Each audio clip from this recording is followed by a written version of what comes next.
So in our previous class, we have discussed that what are the advantages of Python. We have said that it's an expressive language.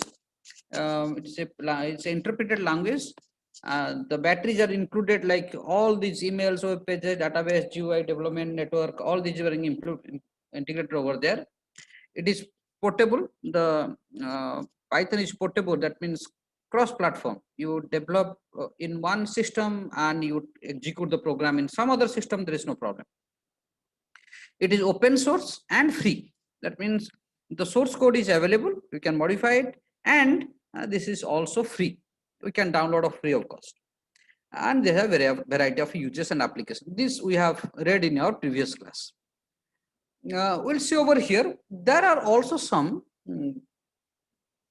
limitations as well. Let me have one student having some doubt. Jyoti Prakash, you can unmute and put your query. Jyoti Prakash, do you have any doubt? Can't hear you properly. Hello.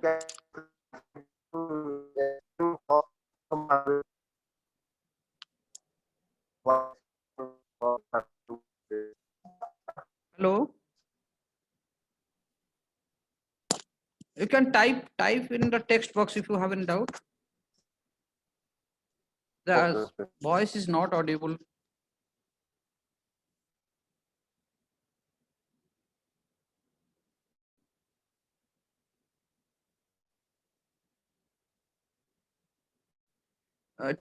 Type those who have if you can type in the chat box if you have a doubt.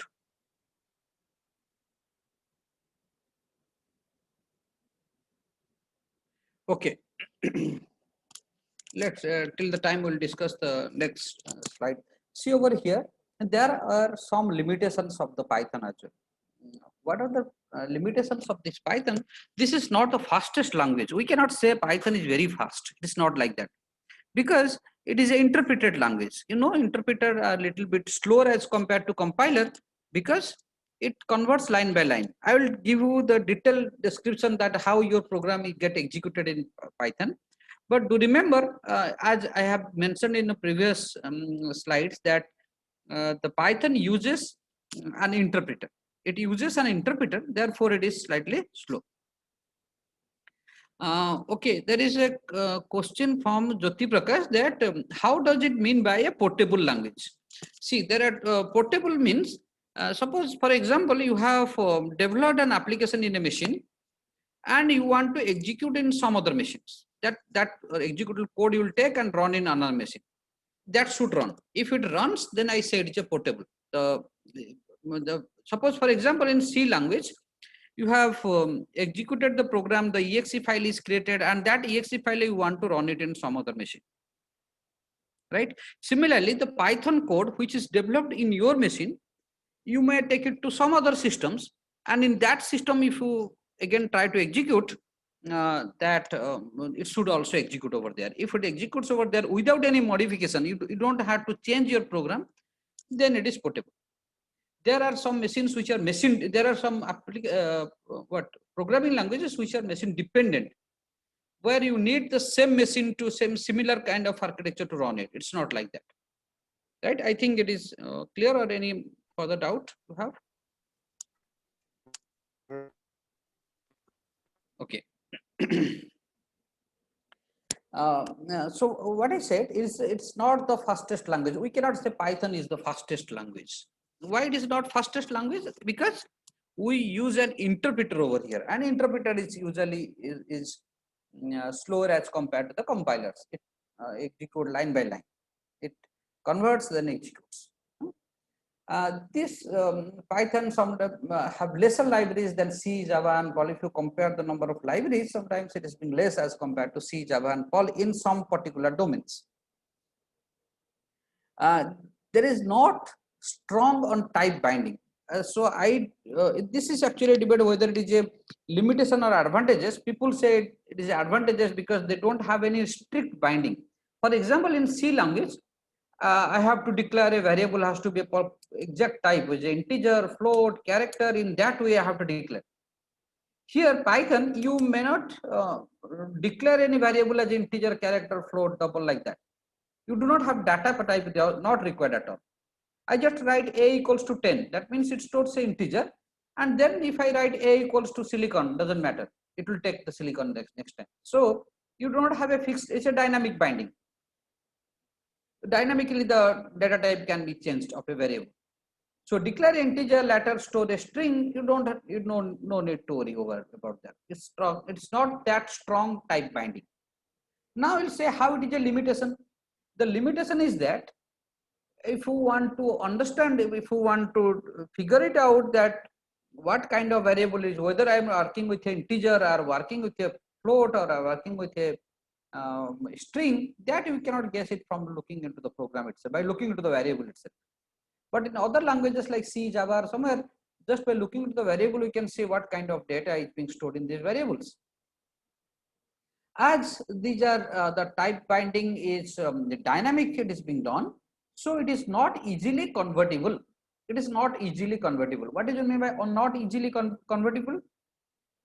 This says that if you have developed an application, you have developed an application using Python language. You have developed an application using Python language. Now you want to convert it to some other language. I want to interpret Java or PHP or some other language. Then it is very difficult because it is not that structured as compared to C or Java. You do not have any data type. You do not have any the ordering, the way, the structured way the C language is written. It is not like that. So if you want to convert it from Python to C, that becomes difficult, right? Because the variables are, I'm saying that you store integer, it can also store strings. So it is not that structured. So translating into another programming language is difficult. Now, so these are the limitations of Python language. But in spite of these limitations, it is the fourth most popular programming language after JavaScript, HTML, CSS, and SQL. This is the survey made in 2020 on the internet itself. It has been found the JavaScript topped the list with 67.8, HTML 63.5, SQL 54.4, and Python 41.7. And maybe on some other surveys, we also found that Python, the popularity of Python has also been increased. So it is one of the most popular language that is being used in the industries. Correct? Okay. Now, do remember, as in the previous class I said, try to install the Python on your machine. Try to install the Python on your machine. How to install it? If you have Linux operating system on your machine, so then it must have been installed earlier. So this is pre-installed in most of the versions of Linux operating system. If you have a Linux machine, if you have operating system is Linux, then in most of the cases, the Python is pre-installed. It is there, you just have to type Python, enter, and you can start. Otherwise, if you want to install it, then this is the link given, python.org/download, right? I'm just showing you that how it is being actually installed. So what you have to do over here, now, for example, if I go for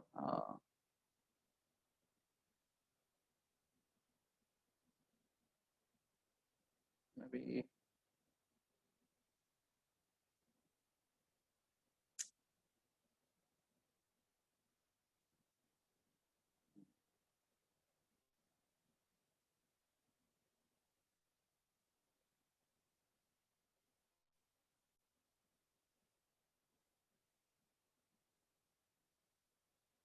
see over here, suppose, oh sorry, it is not, I know this news here. Screen I will make it. Okay. Can you see my screen? My computer Yes, screen? sir. Okay. Yes, sir. Yes, sir. Just see over here. I just write python.org. Right, python.org. It will. So Python, this will open. Now what you have to do, you have to go for this download, correct? The latest version is Python 3.8.5, but not necessary that you have to install the latest version. You first see the, suppose for Windows, if your operating system is Windows, Linux or OS, that you first, suppose for example, your operating system is Windows. You go for this Windows, and for Windows, different release version is there, right?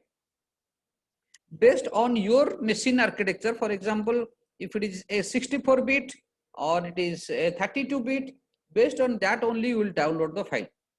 Not necessary that always you will go for the latest version file to be downloaded on the machine, right?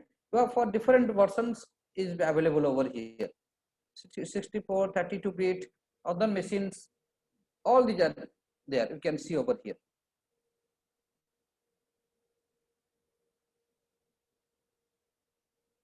Correct. So the simplest way is just go over there.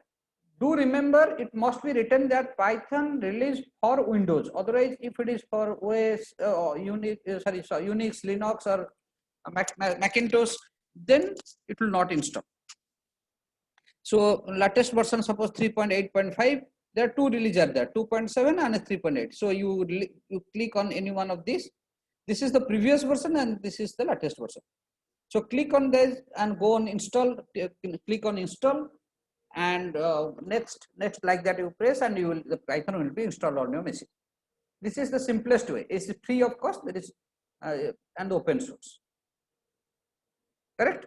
So once it is being done, your it is being installed. How you know that Python is installed over there? You just go to the this button, search button, and here you type Python. For the time being, we will be using only the Python, and the text editor for the same is the idle. So when you type Python, you will find the first one as idle Python 3.7, right? This is, so I just click over here. I just click over here, and you will find this prompt. You will find this prompt, right? But do remember, if it is being installed, it will come.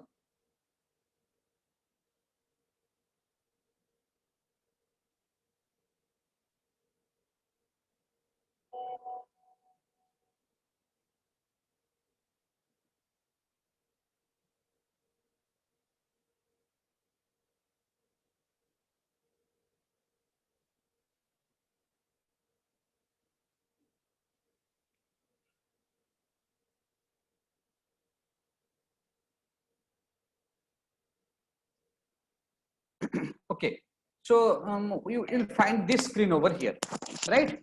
So what you can do over here, first you install this Python software on your machine.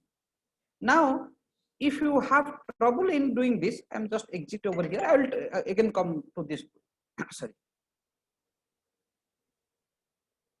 I'll come over here. Just look over see over here. This is what Python installation. If you do not, if you are unable to install the Python, don't worry. Online Python versions are also available. Just in Google, Google you write online Python editor, Python compiler. Online Python compiler you give, the first one that comes, online Python compiler programs. Just click on that. See, you'll find the compiler over here. Correct. So it's an online Python compiler. There are, it's not that only one. There are many online Python compiler are also present.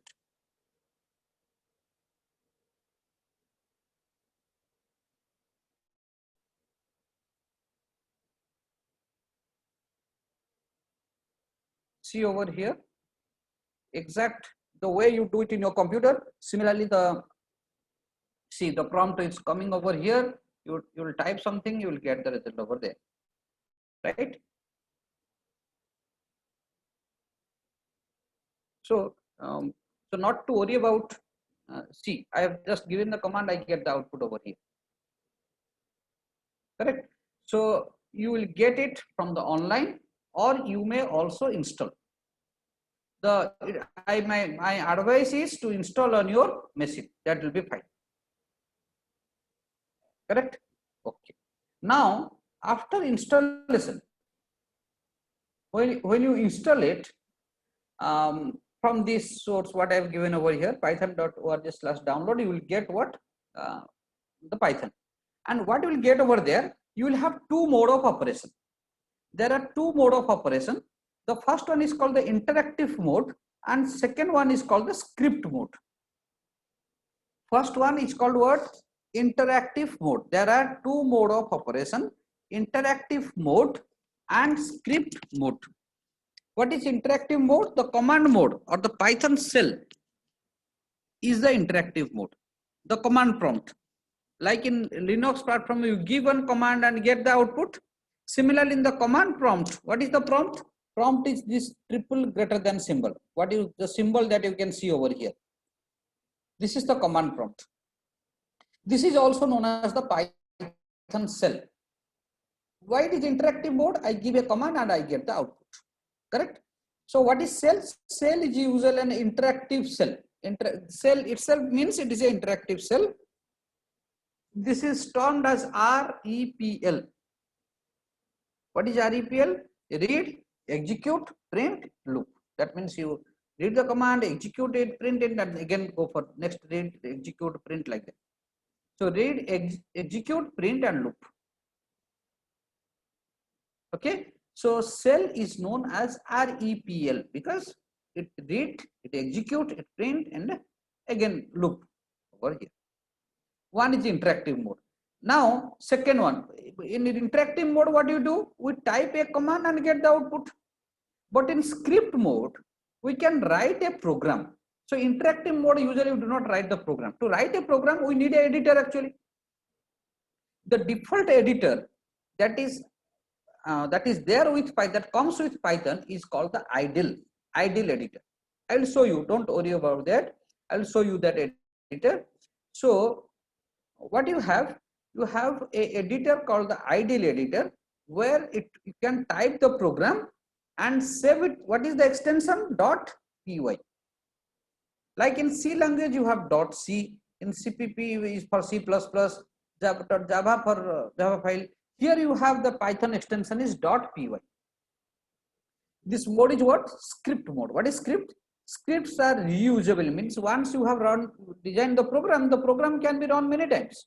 So scripts are reusable. A script is a text file, contains the statements that comprise of a Python program. So that Python program is nothing but a set of Python statements, Python instructions that are being written. Is it understood? What are the two modes? Interactive mode and script mode. Now we will see that how this interactive mode and script mode works. I will give you the demonstration. But do remember, now if you have installed Python, that's good. If it is not, you will download and install it. Those who have not, you cannot install also, go to the online mode. In online mode, you write that online Python compiler, you will get it, and from there also you can execute the commands. Correct? Therefore, whatever the instructions I have given, till your lab class, tomorrow you have the first lab class. So before that, make sure the Python must be installed on your machine. If the Python could not be installed for some reason, at least the online Python editor must be present, so that you can type your command and you can get the output from there. The other instructions for the lab, I will give it tomorrow itself. Correct? So now you have two modes of operation. Now I will show you that what are these two modes. Do remember, anywhere if you have doubt, if you face a problem, just raise your hand and ask your query, right? Because we will go side by side, so both will have a discussion. I will see that all of you must understand what I am doing over here. I'm just writing Python enter, so that I am writing Python. Can you see over here the Python? It is coming. Ideal Python 3.7 is of 32-bit. Is being loaded over here. The 32-bit Python is loaded over here, but you can load the 64. This machine is although 64. I have loaded the 30-bit. I just click over here. You can see my screen. Hope you could be able to see my screen or not. Yes, sir. Yes, Yes. sir. What is written? Python 3.7.4. This is the version, right? This is the time, and this is all these are given over here. You are getting a triple greater than symbol. This is a interactive mode. Here I will type some command. Here I will type some command. I'll get the output immediately. See over here, a equals to 10. I write b equals to 30, and I write a plus b. I'll get the output in this way. Or I may write print a plus b in this way. Correct? So I am giving a command, immediately I am getting the output. Right? But this is the cell of the Python. If you want to write a program, when you want to write a program, it is a set of instructions. It's not one instruction. It is a set of instructions. To write a set of instructions, what to do? We have to go for a script mode. So try to understand over here how we'll go for a script mode. Click on this file, new file. It will open a new editor where you can type your program. Correct? This is the simplest editor that it comes with the default comes with the Python that we are using. Besides that, we can also use other editors. I will be discussing in maybe in some other, maybe after 4 or 5 classes, I will say about the Jupyter, Anaconda, other things are there. But here is the simplest one what we can use. For example, if I go for that print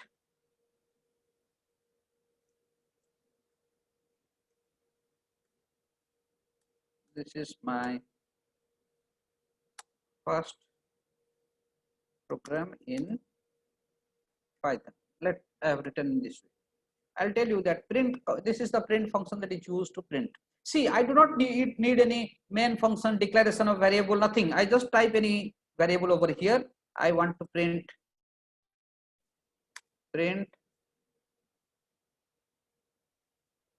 square of the number each equals to I type something like this.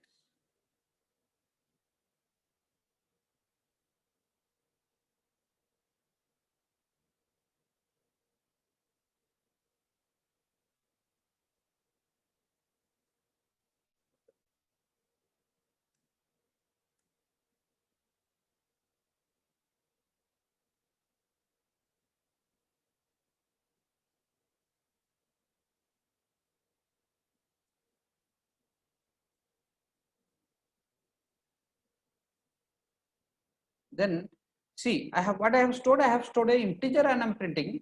Then I will store a equals to, I write something silicon. What is the value that I have stored? Integer. Now what I am storing? Silicon. And I want to print it.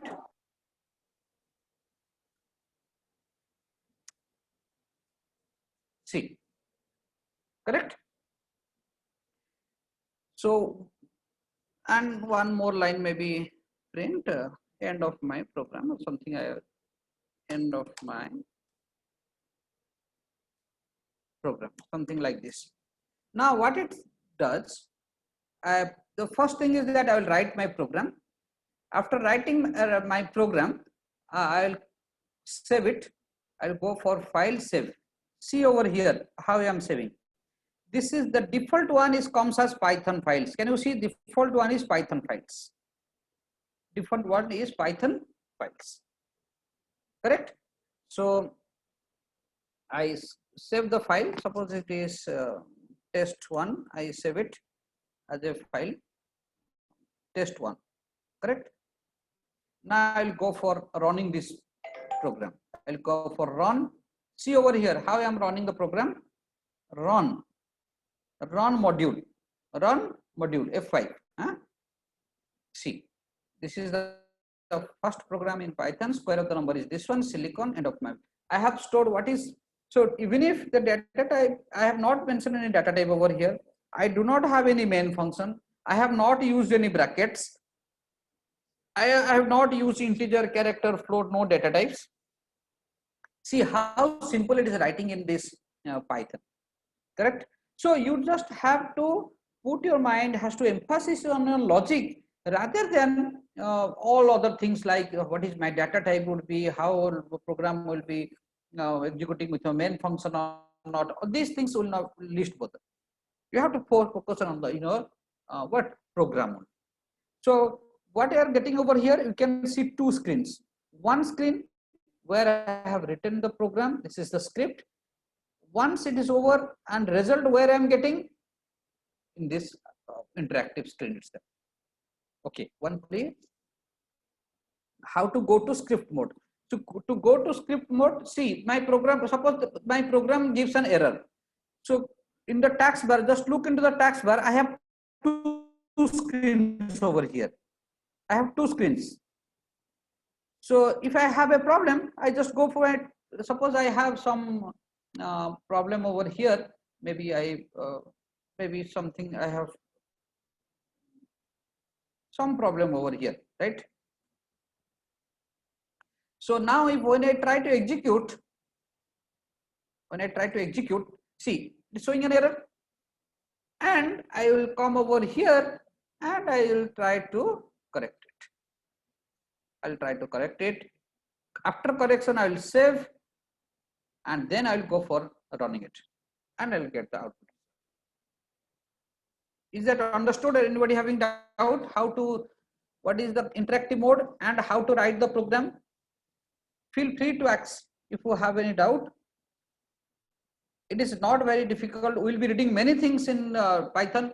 So from the basic, we have to clear that how to write the programs, because tomorrow morning, I will just give you some sample program, very simple programs and sample programs to execute. So you must have to understand that how this compiler is, how you are actually executing the program. Is it understood, all of you, that how it is being run? Okay. Now coming to our slide. So we have discussed about the interactive mode and script mode, correct? Now we'll go for how actually our program executes in Python, the detailed step. This is important one. This is usually it is not being given in the many of the books. I found from one of the book only. This says that how actually your program get executed in Python.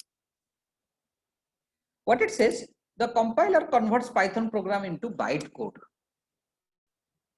What I said, Python uses what? Interpreter. What I'm writing over here, a compiler.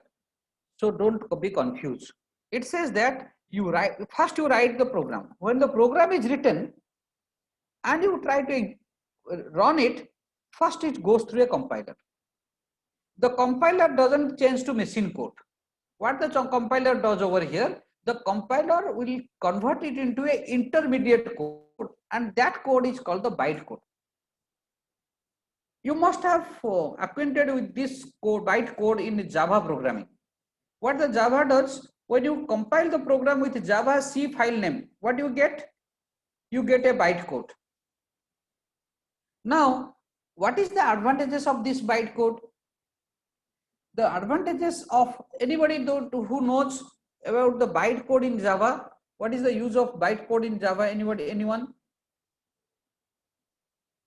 Anyone who knows the bytecode in Java? What is the need of bytecode? No, I don't. sir. Java is being taught or not? No. No, sir. No, sir. Oh, okay. Then, oh, sorry. So, okay, I'm telling you, and this will also help you in Java programming. See, you have written a program in Python, suppose. After writing a program, actually the compiler converts into another. What we have to another code that is called the bytecode. What we have learned before, the compiler converts high level language to machine language. It is not like that. Compiler converts a high level language to a intermediate language. It is not machine language, it is an intermediate language. That intermediate language again goes through another, maybe through assembler or another translator to machine code. Here compiler converts into bytecode. What is the advantages of this bytecode? Suppose in your machine you have written a program. It will convert into bytecode. That program you have sent it in over the internet to run it in some other machine. Now your machine architecture and the machine architecture of other machine are not same. Suppose in your machine the integer is of 2 bytes, in some other machine the integer may be of 4 bytes. So you have assigned an integer in 2 different machines. The number of bytes it will occupy is different. So how it will work actually?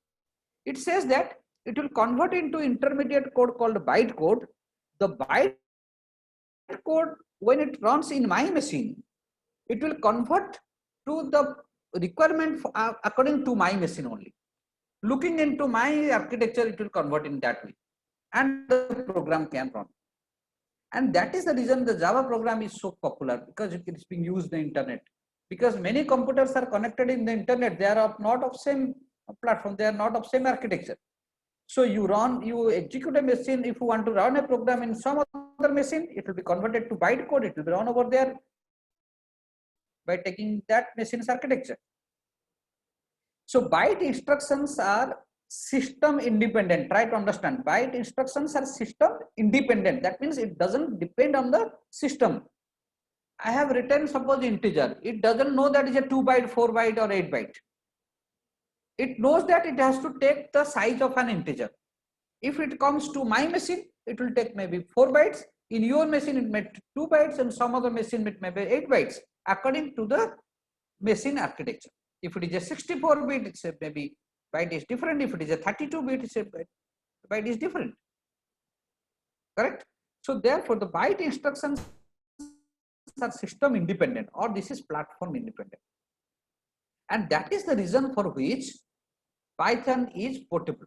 That is the reason it is platform independent. Correct? And why it is called bytecode? It is called bytecode because in that intermediate code, each character, each instruction is one byte. Size of each bytecode instruction is 1 byte. Size of each bytecode instruction is 1 byte. So bytecode. Bytecode instructions are contained in the file none.pyc. So you might have created a file, suppose a.py, because the file, what is the extension for Python? .py. When you compile it, automatically a .pyc file is created. Correct? Like in C language, when you compile the file, the object file is created, .o file is created. Here also .pyc file is. This .pyc file is a compiled file. It's a compiled file. Correct? Now, this file has to be executed on a machine. Machine understands which language? Machine understands 011. Your file is a compiled file which is in bytecode. So that means bytecode must be converted to 01 machine code. The bytecode must be converted to machine code. Who will convert it? There is a machine called Python virtual machine, the PVM. The PVM is used to convert bytecode to machine code. It will convert the bytecode to machine code. The PVM uses an interpreter. So while converting to bytecode from bytecode to machine code, it uses PVM. There is a PVM required, and PVM uses an interpreter, and that is the reason we are saying that Python is interpreter based. But actually what it does, the program has been compiled, bytecode is produced, the bytecode uses interpreter for execution. Who will convert from bytecode to machine code is the PVM, Python virtual machine. Exactly in the same way, in Java you have a JVM, Java virtual machine is present. Hope is it understood? So PVM, what the PVM does? PVM understands the processor and OS in our computer. So PVM what knows? PVM is present in our machine. So PVS knows what is the processor I am using, what operating system I am using, that it knows, and converts it into desired machine code format required for the computer. So byte code will be converted to my machine code. So how it will be converted? It knows my processor, operating system, accordingly it will convert it.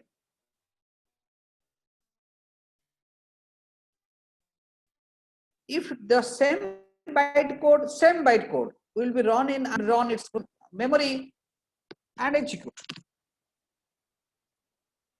So machine code instructions are then executed by the processor, because PVM has the knowledge of all these things, so it can execute that program for that particular system only.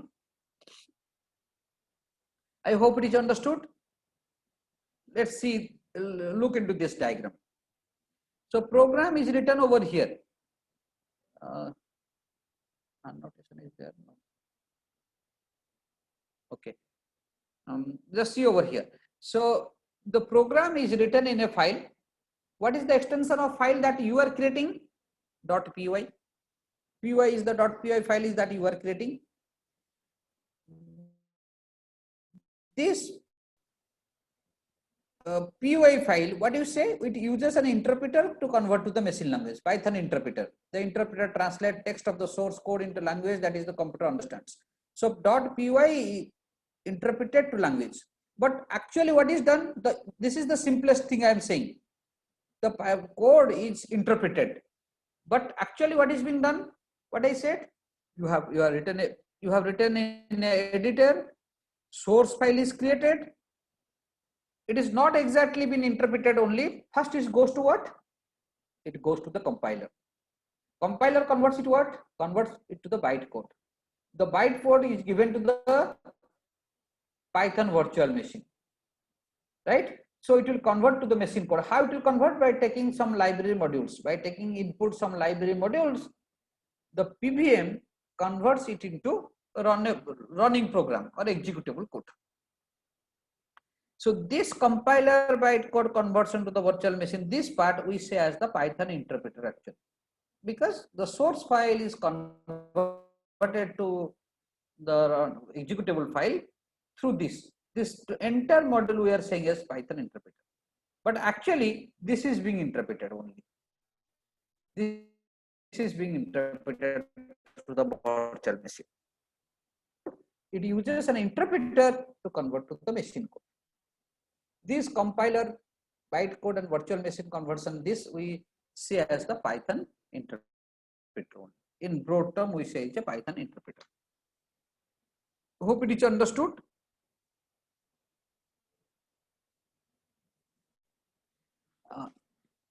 Execution of a Python program. How program executes. The interpreter is slow.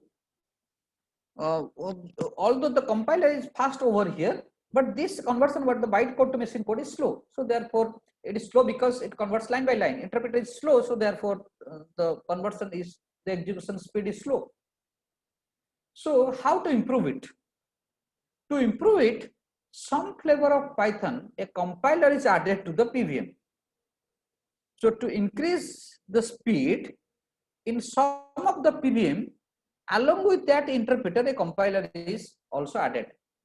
It is saying some in some Pythons, not in all Python versions. In some Python versions, it is being added. And this compiler is called JIT compiler. What is this JIT compiler? It says that interpreter is little bit slower. To overcome this problem, a compiler is added along with this interpreter. That interpreter is known as just-in-time compiler. Sorry, that compiler is known as just-in-time compiler. So just-in-time compiler is added with that interpreter itself. For example, the standard Python software is called the C Python. The Python software that we are using is the C Python that is called, because This Python is developed in C language, which is created using C. This doesn't include the JIT compiler. The C Python that you use, that doesn't include just-in-time compiler. But there is another Python version, it's called the PyPy. PyPy is another compiler which is being designed by Python itself. That means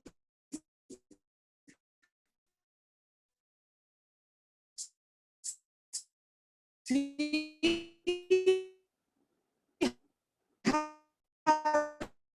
developed by using C compiler.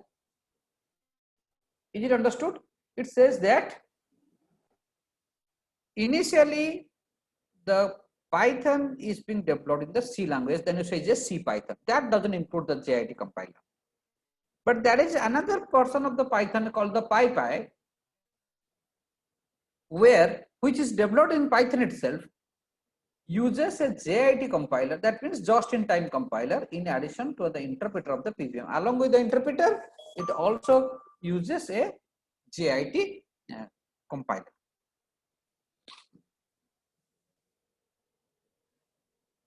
So now what I said, a .pyc file is created after the compilation, but we cannot see the .pyc file. Why you cannot see?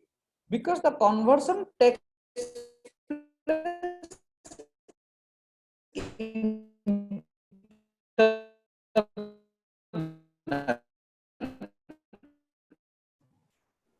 Excuse me, sir. automatically Voice is not audible. And that if the content of the file is used, we cannot see. Okay. Sir, voice is not audible. Okay. Let me check. Let me check. Maybe slow in the internet. Can you hear now? Yes, sir. Yes, sir. Okay. See, we cannot see the .pyc file as the conversion takes place internally. So conversion from when after the compilation, I said a .pyc file is created. From py file to pyc file is also created. But this is done internally, we cannot see it. But if I want to create it separately, I want to see whether a file is created or not, you can type this command, Python -m py_compile.py. This is the file name. Sorry, this is the module name. This is the module name. If I write Python -m py_compile by, this is my module name. -m stands for module. So if I compile by using the -m option, the compiler creates a separate directory by the name pycatch. You will find by if you give this command, this directory will be created inside which a .pyc file would have been created. Correct? So I am not saying that these things, all the things you have to remember, but this is for your knowledge only. But do remember that this slide, this is important. This one, what I said, this slide is important. It converts to byte code to machine code and uses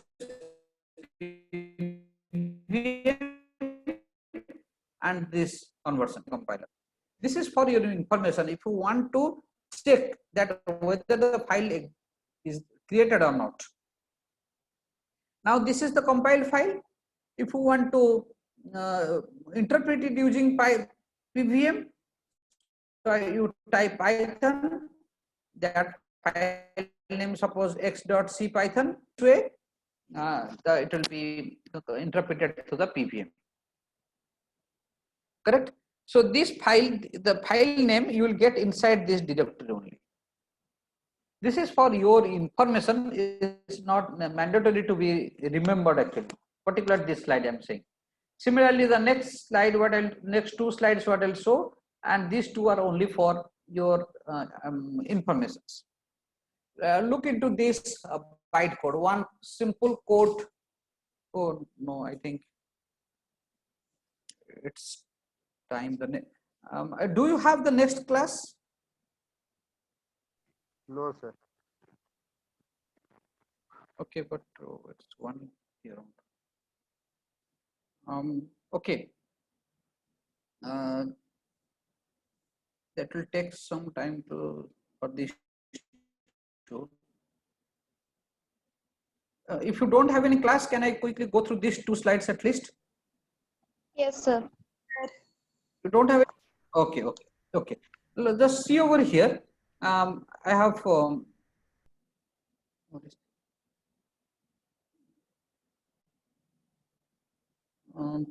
explain the bytecode. Okay, I'll tell that. If it will be disconnected, let me first take your attendance, then I'll go for the explanation. Otherwise, it may disconnect if somebody else. 1, 2, 3, 4 is absent. 4, 5, 6, 7, 8, 9, 10, 14 absent. 15, 16, 17,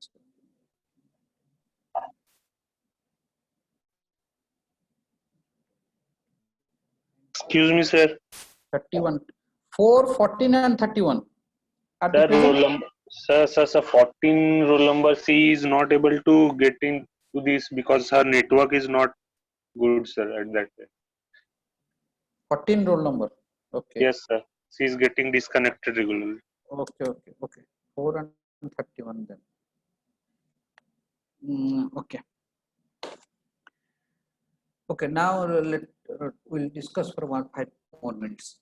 See over here, this is a sample code I have written. View this code. I have a equals to b equals to 10. I have 2 variables. This means that a and b equals to 10. A equals to 10 and b equals to 10. I just want to, very simple, I just, a 2-line program, print sum equals to a plus b. I just want to add these 2 numbers, I want to store. So I save the program. You can see I have saved the program in this directory and execute it. What I want to see the PYC file, whether it is created or not. What is the command I will use? I have already given. What is the command? So let's see over here. I execute the program, Python file name. Python file name, the program executes and gives me the result. If I run the program, it executes and gives me the result. So this is after running the program. But if I run with -m for what? Module, and dis for disassembler, to display the bytecode in readable format, -m for module and dis for disassemble. I want to see that what is inside this. I want to see the bytecode. I want to see the bytecode. This is the thing that you will get. This is the output you will get. That means your program is converted into this bytecode. That 2-line program or 3-line program that you have written is actually in this line. This is the bytecode. The first column is the line number. The first column is the line number in the source program. This is the offset position in the bytecode. These are the bytecode instructions. These are the number of argument it takes. This is the constant names. The 4th column is the what is the constants or names that you have specified in that column. So what is this actually? This is the bytecode, correct? Again, I am saying this is just for your understanding. If you want to know exactly how it is actually being bytecode is generated or not, to prove it, you can do it. But for in general, you remember a bytecode is being produced, that you remember, correct? So this is not in a course that you have to remember that this command will give you. You just have to remember that after compilation, a bytecode is produced and bytecode is being converted to the machine code for execution. Is it understood? So with that, we'll close for today's session. Tomorrow morning we have tomorrow morning we have lab session. So do join over there. We'll do some programs in the same. And before that, try installing the Python software on your machine, or at least ready with online platform. We'll do some programs over there. Okay, if you have any doubt, you ask me. Otherwise, we'll close the session.